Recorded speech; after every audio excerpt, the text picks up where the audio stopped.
Hello दोस्तों, आज के इस वीडियो में हम लोग स्टार्ट करने वाले हैं CSS का पूरा नाम कैस्केडिंग स्टाइल शीट होता है और जो कि हमारे वेब पेज को बहुत ही अट्रैक्टिव और यूज़र फ्रेंडली बनाने के लिए यूज़ किया जाता है।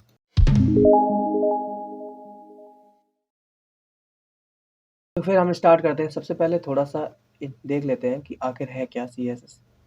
तो CSS का नया वर्जन CSS 3 है, is the newer version of CSS, जिसका यूज़ हम करते हैं अपने वेब पेजेस को और ज़्यादा इफ़ेक्टिव बनाने के लिए।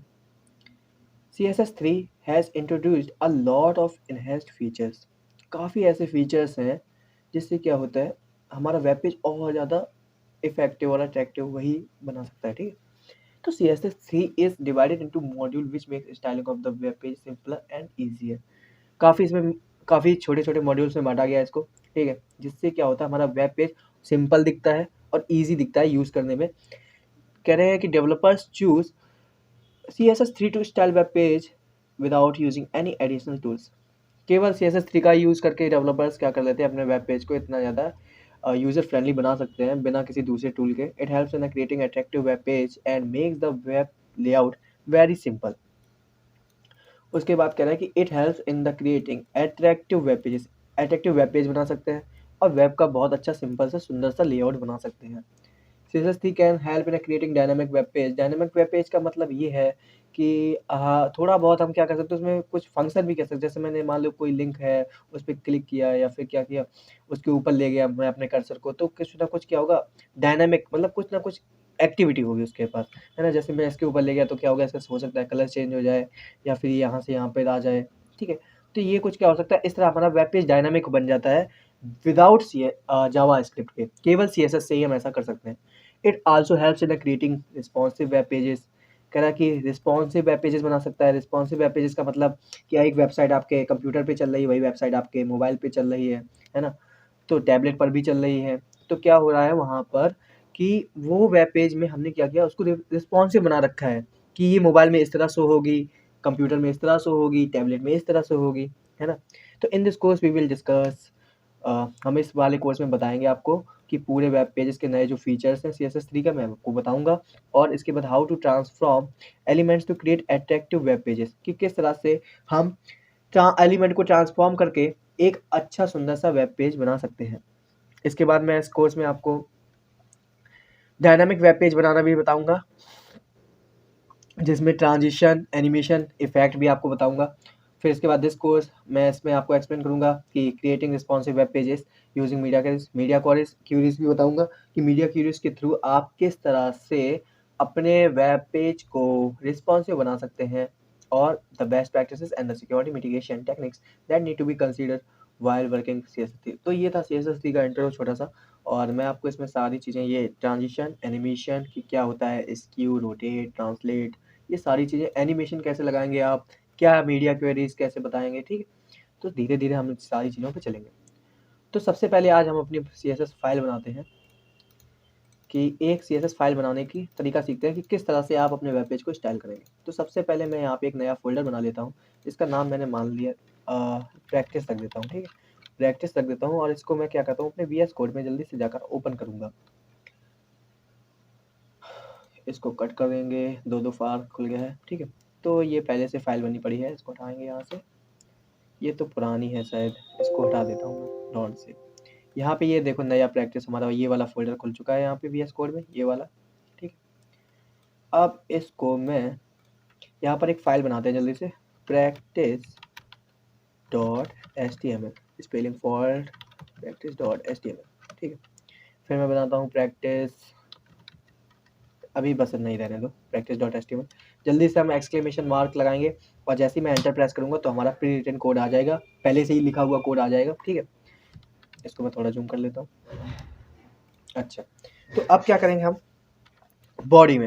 बॉडी में सबसे पहले मैं मान लो H1 लगाता हूँ, H1, ठीक है? और इसके अंदर लिख देता हूँ हेलो यूजर्स, ठीक है? Hello users. और इसको मैंने सेव करके लाइव एक्सटेंशन जो VS कोड का होता है उसके थ्रू मैं इस पेज को लाइव करने जा रहा हूँ। तो जैसे ही मैं इस पेज को लाइव करता हूँ, देखते हैं क्या आउटपुट आता है, क्या मेरा आउटपुट आ रहा है सही से? तो हाँ, आउटपुट आ रहा है हेलो यूजर्स, ओके। तो अब हमारी स्टाइलिंग 3 तरह की होती है।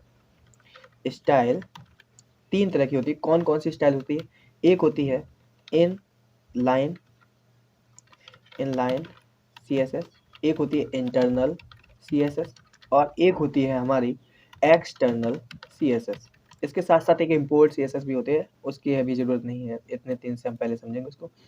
तो कौन-कौन तरह की सीएसएस हमारे पास? इनलाइन सीएसएस, इंटरनल सीएसएस और एक्सटर्नल सीएसएस। मैंने इसको कमेंट बना दिया है। अच्छा, तो इनलाइन सीएसएस किस तरह से यूज़ करेंगे? देखिए मैं यहाँ पे गया, मैंने लिखा स्टाइल। सबसे पहले मैं आपको बताने जा रहा हूँ इनलाइन सीएसएस, ठीक है? स्टाइल, इसका एट्रीब्यूट, ये स्टाइल एट्रीब्यूट आप लगा सकते हैं किसी भी टैग में, और मैंने इसको यूज़ किया और यहाँ पे लिख दिया बैकग्राउंड कलर रेड। ओके, तो ये देखो आप क्या हो गया, हेडिंग जो हमारी थी H1 उसका बैकग्राउंड कलर किस तरह का हो गया है? उसका बैकग्राउंड कलर हो चुका है रेड। ओके, क्योंकि मैंने यहाँ पे लिख दिया H1 style background colour red. Okay, अच्छा, अब ये तो होगी मेरी कौन सी सीएसएस? इनलाइन सीएसएस, ठीक है। अब मैं आपको बताने जा रहा हूँ इंटरनल सीएसएस किस तरह से आप लगाएंगे। तो देखिए सबसे पहले जो हेड टैग है हमारा, ये हमारी मेटा इन्फॉर्मेशन लिखा है इतना, ठीक है। मेटा इन्फॉर्मेशन मतलब पेज के बारे में इन्फॉर्मेशन देती है, और टाइटल लिखा है। इसी में हम एक छोटा सा टैग लगाएंगे। देखो मैंने आपको इनलाइन सीएसएस अभी बताया कि इसके अंदर आप स्टाइल टैग यूज़ करेंगे और उसके बाद क्या होगी, आपकी इनलाइन सीएसएस काम कर जाएगी। अब मैं बताने जा रहा हूँ आपको इंटरनल सीएसएस, ये वाली, ठीक है। तो इंटरनल सीएसएस कैसे लगाएंगे? आपके पास हेड टैग होता है पूरे अपने एचटीएमएल पेज का, एक टैग होता है हेड टैग, ठीक है। ये हेड है पूरा, तो इसके अंदर हमें एक टैग लगाएंगे और स्टाइल टैग। स्टाइल टैग लगाने के बाद मैं यहाँ पर अब सेलेक्ट करूँगा मुझे किस एलिमेंट पर अपनी जो ये सीएसएस लगानी, वो किस एलिमेंट पे लगानी है? तो H1 पे लगानी है। तो मैं यहाँ सेलेक्ट करूँगा, ठीक है। मैं यहाँ सेलेक्ट करूँगा H1, तो मैंने लिखा H1 और इसको सेलेक्ट कर लिया। अब यहाँ पे देखना, अभी इसको मैं करूँ रिफ्रेश, तो देखो यहाँ से मैंने इनलाइन सीएसएस हटा दी, इस वजह से यहाँ से कलर गायब हो चुका है, ठीक है। अब मैं इंटरनल वाली सीएसएस में जाके बैकग्राउंड लिखता हूँ। चलो, बैकग्राउंड कलर, ठीक है, और इसमें मैंने मान लो ग्रीन कर दिया। तो आप देखो कौन सा कलर आ गया है, बैकग्राउंड कलर ग्रीन आ गया, ठीक है। तो ये कौन सी हो गई हमारी सीएसएस जो मैंने हेड के अंदर लगाई स्टाइल टैग के अंदर? तो ये सीएसएस हमारी इंटरनल सीएसएस, और जो अभी मैंने लाइन में लगाई थी इसी लाइन में, वो होती है इनलाइन सीएसएस। अब इसके बाद हम सीखने वाले हैं एक्सटर्नल सीएसएस। तो सबसे पहले मैं इसको यहाँ से हटा देता हूँ, ठीक है। मैंने इसको यहाँ से हटा दिया। अब देखिए एक्सटर्नल सीएसएस क्या है। एक्सटर्नल सीएसएस के लिए आपको फिर से अपने फोल्डर में जाना पड़ेगा और एक यहाँ फाइल बनानी पड़ेगी, practice.css। ओके, तो ये बन गई है practice.css हमारी प्रैक्टिस फोल्डर के अंदर। अब इसके अंदर मुझे कौन सा सेलेक्ट करना था? H1, और H1 का क्या करना था? बैकग्राउंड और इसके अंदर लिखूंगा मैं कलर, और बैकग्राउंड कलर को इस बार मान लो मैंने कर दिया येलो। ओके तो देखिए मैंने प्रैक्टिस फोल्डर के अंदर, वो इसी फोल्डर के अंदर मैं जाऊंगा तो प्रैक्टिस में मेरे देखिए 2 बन चुकी होंगी, एक तो practice.html और practice.css, ठीक है। तो क्या है, अब मैंने इस practice.css के अंदर ये एक CSS फाइल बना ली जो कि बाहर है, उस HTML पेज में नहीं है, उसके बाहर है। एक्सटर्नल बोल रहे हैं सीधे से कि एक्सटर्नल बोल रहे हैं इसी वजह से, ठीक है। H1 क्या है हमारा, बाहर है, किसमें? HTML पेज में नहीं है। अच्छा, तो अब क्या इसे सेव करने से काम हो जाएगा? यहाँ मैंने सेव किया और इसको भी सेव कर दिया, लेकिन कुछ फ़र्क नहीं पड़ा। क्यों नहीं पड़ा? क्योंकि अभी मैंने इस एक्सटर्नल CSS को अपने HTML पेज के साथ लिंक नहीं किया है। तो सबसे पहले मुझे क्या करना पड़ेगा? लिंक करना पड़ेगा। तो मैं लिंक करूँगा, और लिंक करने के बाद href मतलब ये सोर्स वो मांगता है कि लिंक कौन सी है, क्या फ़ाइल का सोर्स कहाँ पर है। तो सोर्स क्या है? यही तो है फ़ाइल का नाम। तो मैं इसको नाम डाल दूँगा practice.css, और जैसे ही मैं इसे सेव करता हूँ तो अब आप देख लीजिए यहाँ पे जो बैकग्राउंड कलर है वो कैसा हो गया है, येलो। तो क्या हुआ, मैंने एक्सटर्नल CSS में एक बाहर CSS की फाइल बनाई और उसको हमने पेज में लिंक कर दिया, बस इतना ही सा तो है। तो मैंने इसको क्या कर दिया, अपने हेड टैग के अंदर लिंक कर दिया। तो आई होप मैंने आपको इनलाइन CSS बताया, इंटरनल CSS बताया और एक्सटर्नल CSS बताया। लेकिन अभी एक चीज़ और बतानी है कि अगर मैं तीनों को एक साथ लगा दूं तो इनका क्या सीक्वेंस रहेगा, कौन सी ज़्यादा पावरफुल होगी, इनलाइन CSS पावरफुल होगी कि एक्सटर्नल पावरफुल होगी कि हमारी इंटरनल CSS पावरफुल होगी। तो यहाँ पे मैं चलो तो तीनों एक साथ ही अप्लाई करके देखता हूँ कि कौन सा देखो लगता है। तो यहाँ पे मैंने स्टाइल लगा, देखो मेरी एक्सटर्नल तो पहले से ही लगी हुई है, ये एक्सटर्नल लगी हुई है मेरी, है ना। तो एक्सटर्नल की कोई जरूरत नहीं। अब मैं लगाने जा रहा इंटरनल, तो इंटरनल में फिर H1 को सिलेक्ट कर लेता हूँ और इसका बैकग्राउंड अब की बार कर देता हूँ ग्राउंड कलर, ठीक है, कलर, और मैंने कर दिया मान लो ग्रीन, ठीक है। तो मैं कर रहा हूँ तो देखो क्या हुआ, देखना ध्यान से, देख क्या हुआ कि इसमें एक्सटर्नल CSS लगी थी, लेकिन प्रायोरिटी लेवल क्या है, किसको ज़्यादा प्रायोरिटी मिली, इंटरनल को प्रायोरिटी मिली, एक्सटर्नल को नहीं मिली। किसको मिली, इंटरनल को। इसमें एक्सटर्नल भी अप्लाई है, ठीक है। अगर मैं इसको हटा दूँ, अभी इसको कमेंट कर दूँ और अब सेव करूँ तो देखो येलो हो गया है, लेकिन जैसे ही मैं क्या करूँगा, इससे कमेंट से फिर से बाहर निकालूंगा तो क्या हुआ, अब मैं सेव कर रहा हूँ तो देखो किसको ज़्यादा प्रायोरिटी मिल रही है, प्रायोरिटी मिल रही है हमारे इंटरनल CSS को। ओके, अच्छा, तो अब इनलाइन CSS भी लगा के देख लेते हैं। इनलाइन CSS मैंने लगाई, तो इनलाइन CSS में मैंने किया background colour, okay, background colour, और यहाँ पे मैंने लगाया बैकग्राउंड कलर में कौन सा कलर लगा दें, रेड, ओके, तो रेड लगाया।